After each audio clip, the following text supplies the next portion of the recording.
Now, that was about the advisor part of it and handling objection from sales point of view. Now we have a lot of RDMs, lot of as an organization, we are number one in terms of LA recruitment. Yes. Still, quite a few RDMs, they come up to us and they face with objections. For example, as you know, selling life insurance is not the first preference anywhere in the world. So that it's not in India as well. So they come and say, okay, I have been a general manager of a bank. You want me to go door to door to sell life insurance? So how do you handle that? Okay. Yeah, and sometimes people have that frame of reference. Right. So, number one, why do you think you go door to door? I mean, that happened in the U.S. maybe in the 1940s. Right. Now, our business is based on referrals and business from other professionals, centers of influence. So, first of all, it's not door to door. Secondly, I guess like any profession, you have people at different levels. It just so happens that the company that we work for, Kotak Insurance Company, has full training, right? Has very good products, and the people are taught to sell it ethically, to sell it with integrity, what's right for the person. So, people will learn not to generalize all insurance agents. And we've gone through this in the U.S. Some people will say, oh, I've seen plenty of people come in, but then the established agents that have proven themselves, in their country clubs, they're the most respected people. They're the ones that sometimes the fathers will say, hey, go talk to John. That's quite a profession, I can see what's happened there. Okay.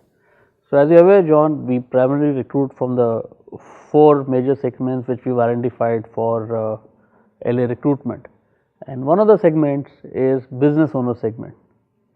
So many times I've heard the managers coming up to me and saying that I got an objection that the business owner is saying, I make more money in my business right now. So what's the guarantee that if I join life insurance, I'll make more money than my business which I'm currently into? Well, I'm laughing because you said, what's the guarantee I would make more money? Right. It reminds me when I asked that question. And the background was, at the time, I was a college student in my junior year. Okay. I needed money for college. My parents didn't have the money, so I had to get the highest paying job I could possibly find during the summers, and that paid for my schooling. The highest paying job I could find was actually a garbage man. That's interesting. And I did that for 3 summers. Then I was home for a December vacation, for Christmas vacation, and a friend of mine, his father was a branch manager with New York Life. Okay. And he and I were sitting and we were talking during this December night, and he said, what are you going to do this summer, John?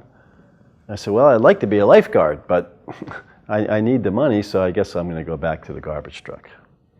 And he says, I want you to come and talk to me about coming to work for me this summer. My only question, I didn't even know what he did.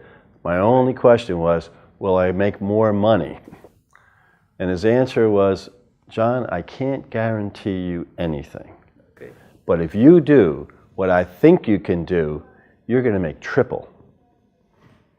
I just trusted him, and I had no idea what I was getting into, but I started in the business that summer. I made triple. Okay. I fell in love with the business. My original intent was to go to law school after college, but I certainly gave that idea up pretty quickly.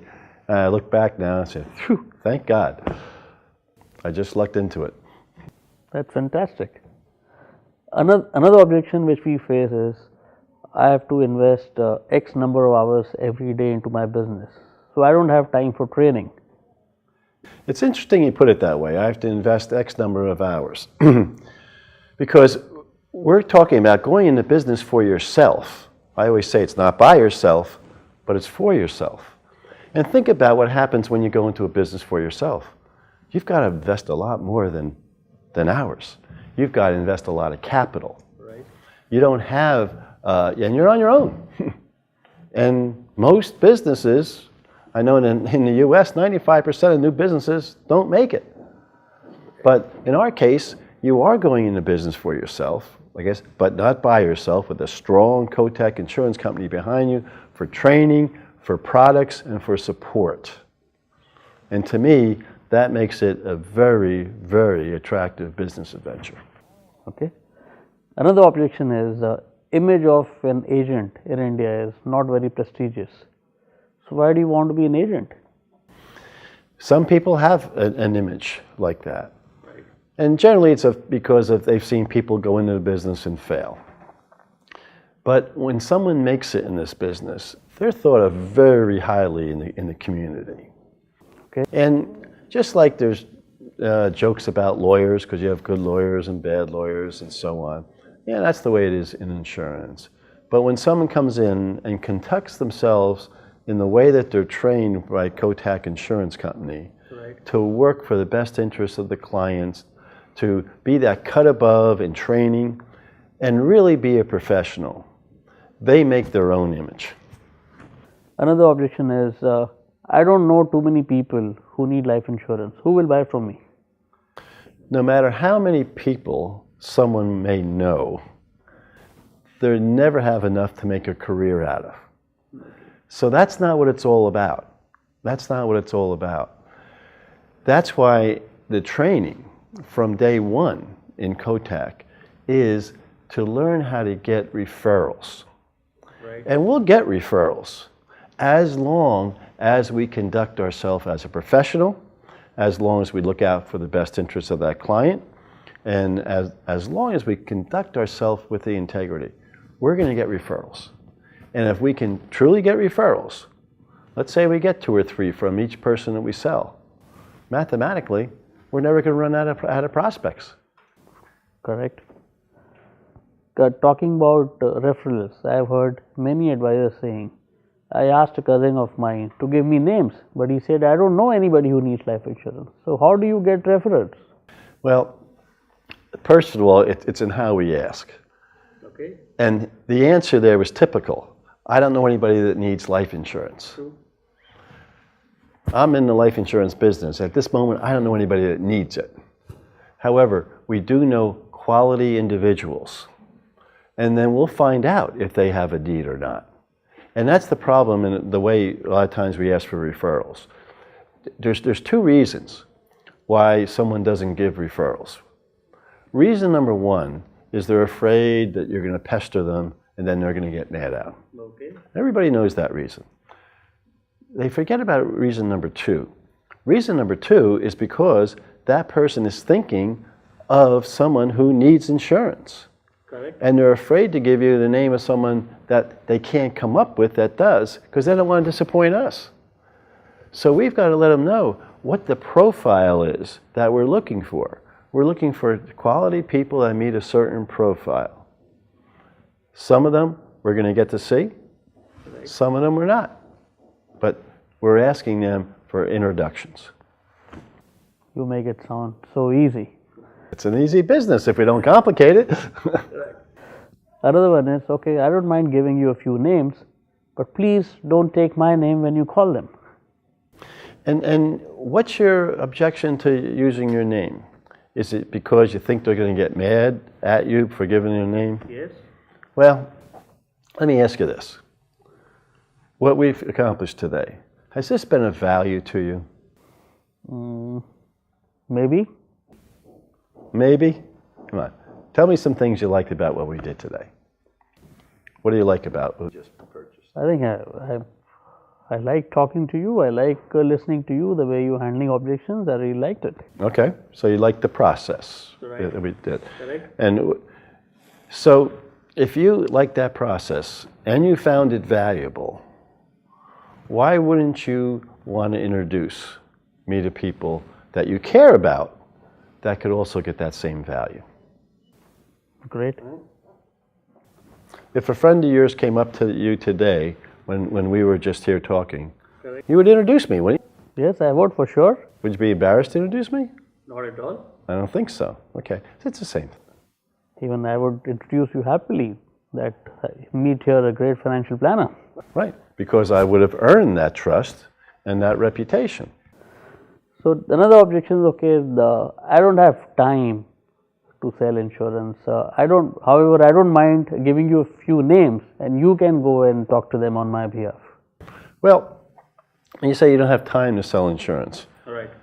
You know, you would have to look at our process first and see, because of the value that we give to people, because of the potential income that we have, because of the status you could eventually elevate yourself to, maybe wherever you're using your time now might be better spent here. Can't promise that, but maybe you should have time to explore it and see. Maybe it's a good fit, maybe it isn't. I have not had a very good experience with my own insurance agent. So that again doesn't give me confidence to be an agent myself. Yeah, I can understand that. That's your frame of reference, and I'm sorry you have that frame of reference. All I can tell you is I'm trained a lot differently. In our training, it's a true profession. And I think if you allow the opportunity to explore, I think you'll see that. Right. Then when we talk about some of the managers, when they hire a new agent, and after facing a few objections, a few rejections, and they keep complaining that my advisor has already exhausted his natural market and now he doesn't know what to do. So what would you advise to the RDMs? I get that, because actually when I was a new agent, I went through that. Right. Here I was, this young college kid, I thought I knew all the answers. I went out and I had 13 sales in my first month. I thought I was a hot shot. Great. But then I ran out of prospects. Okay. Now, someone probably told me I should get referrals, but I guess I didn't listen. But nobody insisted on it, and nobody really showed me a good presentation for it. And that's something that we train right from the start now. Right. And that's the referred lead talk. And a good presentation that's combined with doing the right thing in that interview in the first place is going to get referrals. And again, if we get referrals, we can never run out of prospects. There's 1.3 billion people in India. Absolutely. I mean, what a market. So what are the typical trigger questions you use to collect referrals? When I started in the business, I had 13 sales in my first month. I thought I was a hot shot. Great. And I thought the business was easy. Maybe people told me to get referrals, but I didn't listen. I was a smart college kid. And I ran out of prospects. Okay. And I almost went out of the business. But I realized very quickly I better learn how to get referrals.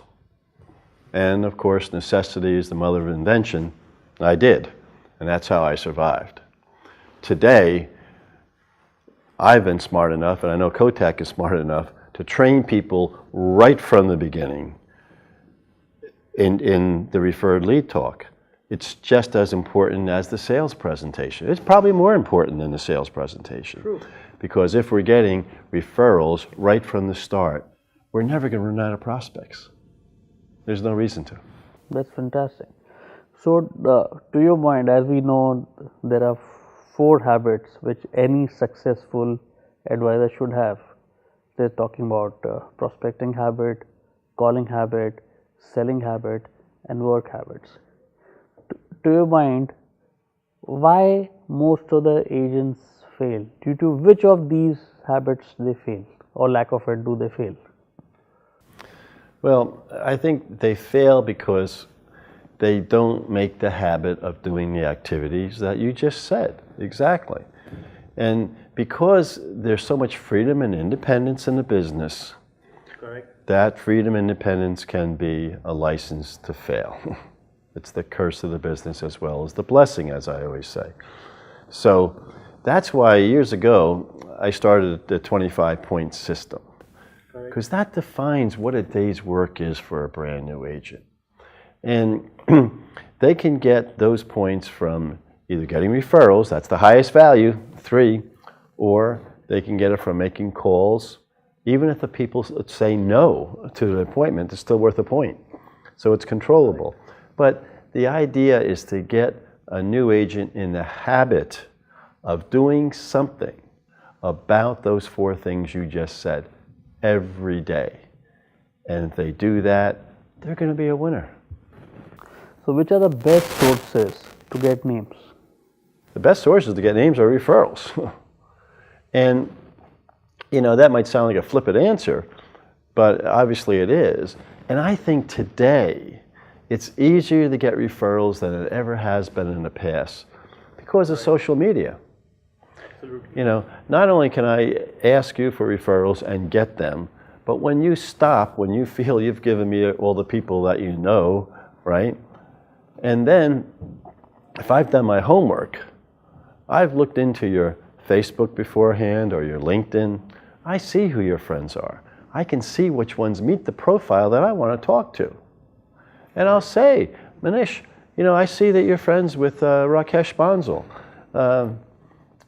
You know, and you might say, well, why? Do you know Rakesh? And I could say, I don't know him personally, but his name's come up in business. And I've been meaning to give him a call. When I do you mind if I tell him that we sat down? And of course you're going to say no, you know, no, have no problem. So social media today, just like other industries are using it to their advantage, we need to start using it to our advantage, and I think it's a great tool. You handle objections so well. So do you follow any particular process of objection handling? I don't know that I handle any particular process. I handle a lot of processes, but as far as objection handling, no, you hear the same things time and time again, and most of them aren't legitimate. They're just trying to make you earn your way through. They don't want to seem like they're an easy mark or whatever, but you know, and we minimize those objections by doing the right job at the fact-finding stage and getting the buy-in there.